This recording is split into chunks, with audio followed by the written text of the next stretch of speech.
İndi video necə çəkilir, onu sizə göstərəcəm. Abunə olub like atmağı unutmayın. Necə YouTube'a təzə başlamışsınızsa, kanal açmaq istəyirsinizsə, baxın, bu az screen recorder. Baxın, bu proqramı görürsünüz. Baxın, oynatdığım proqram. Baxın, tam onu bacarırsınız burada.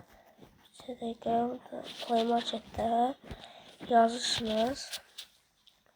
Az screen recorder burada var.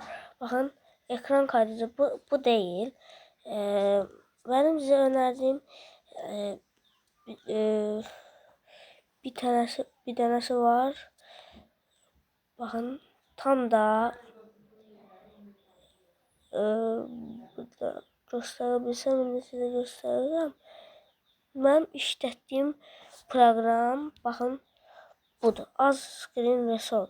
Yani buradan girdikten sonra burada sizden izin isteyecek ki fotolarınıza girme izni. Onu vermelisiniz. Eğer vermezseniz atılmıyor. Videomuz eğer videomuz çok yaşarsa abone olmayı, like atmayı unutmayın. Yani dedim, ben bunu ancak işledirəm. Yani çok da razıyam. Eğer YouTube'a yeni başlayanlar için çok yaxşı olar. Yani çok asan bir şəkildədir. Yəni çox da çətin deyil.